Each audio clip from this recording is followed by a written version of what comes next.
All right, hey guys, OFD checking in here tonight, and I'm really excited to be bringing you a watch from Helson Watch Company. It's going to be the first time I've ever actually shown one of their watches on the channel. Very well made, very purpose-built dive watches, or adventure watches, as they like to say on their website. So very nice watch. I was lucky enough to get to trade with a local friend one of my watches for my collection for this watch. This is the 42mm Helson Shark Diver 500-meter automatic in brass. Very neat watch. As you guys can see, it is a used watch, so it's already started to develop some of that patina you will get with a brass watch. I really like it. A lot of people don't like the patina. I think it's a little bit better than what the bronze. The bronze tend to get a little bit harder patina, maybe more of the greener patina. But these brass ones, I really like the brownish kind of patina they develop. And I'm really excited about having this watch in the collection. So I'm going to pause the camera. We're going to adjust the camera angle and get it a little bit closer for you guys to take a closer look at the dimensions and the specifications of this watch. All right, so here we have it, guys. The brass Helson Shark Diver in 42mm. Very beautifully done watch. This is the green dial model. They do make a number of different dial colors. Of course, they have a black, a blue. I do believe they have a mother of pearl and possibly almost a whitish color. Very nicely done watches. I don't know if they offer the Shark Diver in the copper also, but or excuse me, the bronze.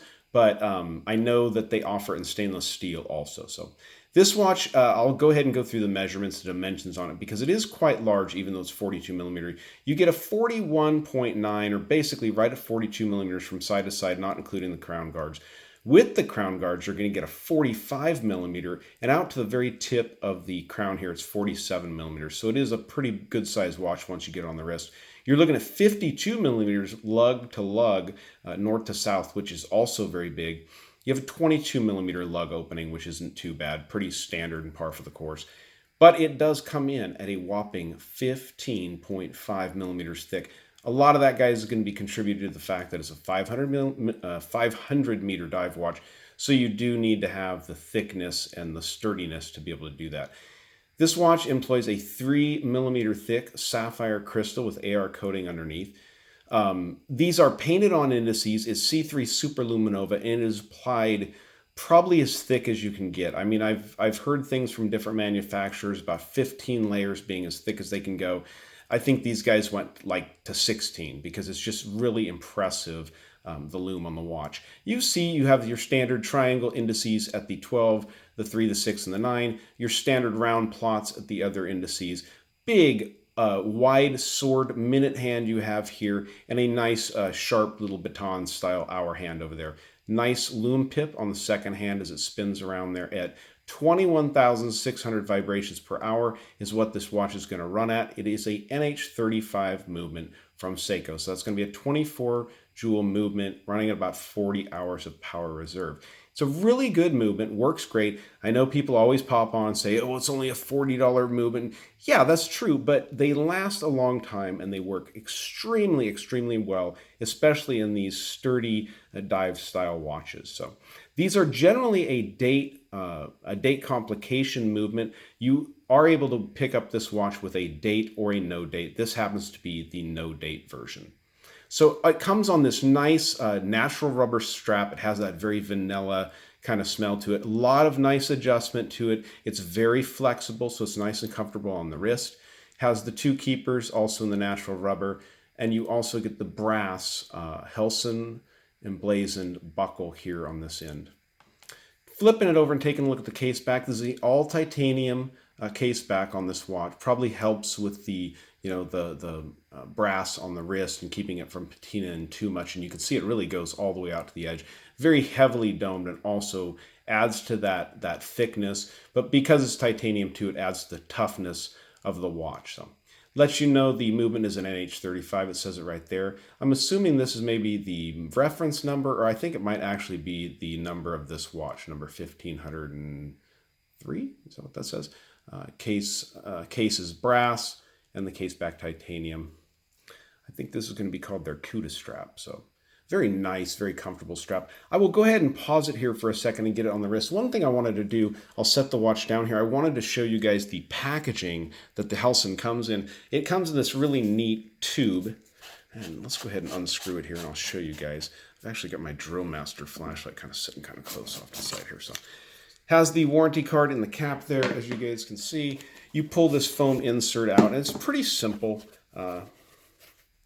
You know, you'll usually have a tool in here. My tool was missing on this one. These are the, you know, I didn't mention it when I showed you the case. These are the spring bars, or what are actually screws. These are screw Allen-headed links that go through there and screw together. They don't actually screw into the case of the watch. So very simple packaging. But yeah, I wanted to show you that they don't actually screw into the case of the watch because they're stainless steel and the watch case is brass. It's going to be softer, and you wouldn't want it to actually thread into that brass because it would gall it and eventually, you know, be stripped out and stuff. So let me pause the camera here for a second. We'll get this watch on the wrist and we'll go out with a loom shot for you guys. So there's the big, it's not even big, it's 42 millimeter, but it is a big watch. It's thick. The fact that the case is very flat, the lugs don't turn down very much, and when they do, it's at the very end there. But it wears very big, but it's comfortable. It's very nice and comfortable. That titanium case back kind of gets to the warmth of your skin, and it kind of stays there. The patina is something I just absolutely adore. I really like it. I'm not going to do anything extreme or harsh to it. I'm just going to let the natural patina, you know, come as it does. I know you can give these things a ketchup bath to kind of clean them up. It'll actually, the acid in the ketchup will eat through any of the patina and just clean it back up to brand new looking. So very nice watch. You guys are going to be blown away by this loom shot, but let me know what you think of this green dial. I think it's spectacular. I'm a fan of green. You guys know I bought my my Calamity in green, and I really, really enjoy this one. So let's dim the lights and go out with that loom shot. So it's funny, I haven't even put light on this, and just dimming the lights in here, you guys can see it's already glowing a little bit. This is C3 SuperLume, I'm almost positive of that. I forgot to grab the specs before I sat down to make the video, but if I'm wrong there, correct me, guys, but it is applied so heavy, it's just an absolute torch. Look at that. Very impressive loom. Some of the most impressive loom I've ever seen. It's really neat the way it glows out of that brass bezel up there at the top. It's like some kind of, I don't know, superhero. It looks really cool. So, all right, guys, that's the Helson Shark Diver 42 millimeter brass running the NH35 Seiko movement. Very cool watch, very different watch. All right, guys, if you like the video, give me a thumbs up down there at the bottom. And if you've not subscribed to the OFD channel yet, please do. Please do. Thanks, guys.